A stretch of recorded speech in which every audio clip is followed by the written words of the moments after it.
को लेकर,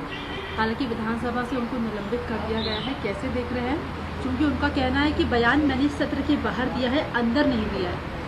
देखिए, अबू आजमी ने जो औरंगजेब पे बयान दिया है वो विधानसभा के अंदर दिया है कि बाहर दिया है? उन्होंने इस देश में दिया है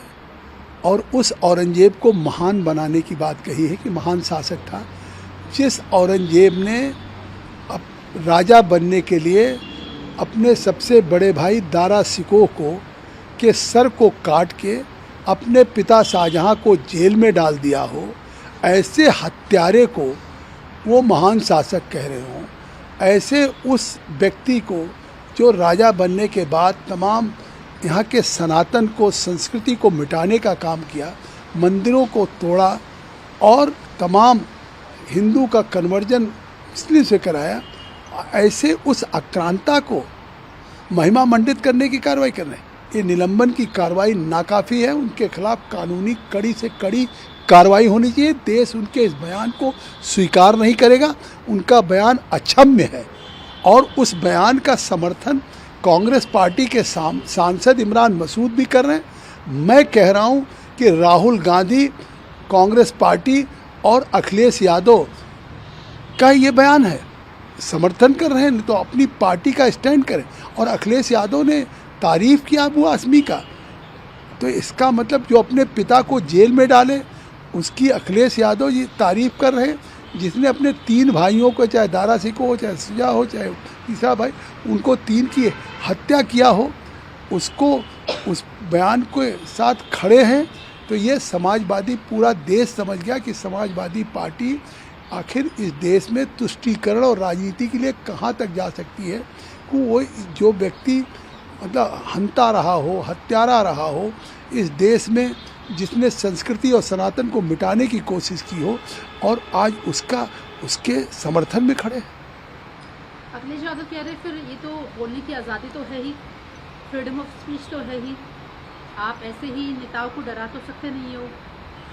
अखिलेश यादव जी अगर ये कहें कि right to freedom of speech and expression है, तो right to freedom of speech and expression इसलिए है, अभिव्यक्ति की आज़ादी, कि आप जो बोलेंगे वो संविधान के अनुरूप होगा। आप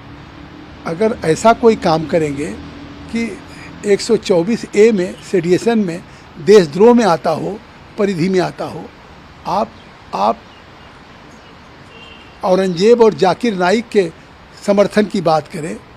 जो इस देश में आतंकवाद की बात कर रहा हो, जो अपने पिता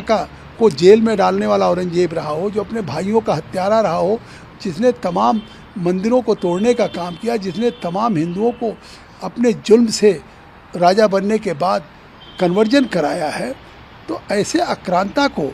कि बोलने की आज़ादी अगर कर रहे, तो ये समाजवादी पार्टी की संस्कृति को और अभिव्यक्ति की आज़ादी जो मांग रहे हैं वो, इसको पूरा देश देख रहा है और शायद पूरा देश उनके इस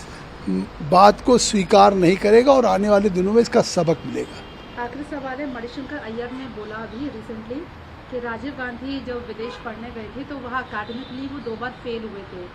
और उसके बाद फिर वो दूसरी इंपीरियल यूनिवर्सिटी गए, वहाँ पर भी वो फेल हुए लंदन में, और ऐसे इंसान को देश का प्रधानमंत्री बनना था, तो वो बात को जस्टिफाइड कैसे करेंगे आप? अब ये मणिशंकर जी अय्यर बताएं कि कैसे जस्टिफाई करेंगे। हम तो आज बात राहुल गांधी की करेंगे कि आखिर राहुल गांधी समाजवादी पार्टी के साथ हैं, क्या वो देशद्रोही का समर्थन करेंगे या राष्ट्रभक्तों के साथ रहेंगे? क्या औरंगजेब को किस श्रेणी में रख रहे हैं, ये कांग्रेस पार्टी और राहुल गांधी स्पष्ट करें। लेकिन चूंकि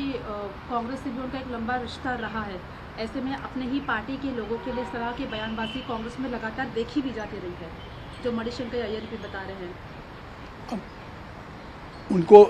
यही तो समाजवादी कांग्रेस पार्टी अपने बोलने की आज़ादी और अभिव्यक्ति की स्वतंत्रता की मांग कर रही है, तो वो अपनी उस स्वतंत्रता का उपयोग कर रहे हैं।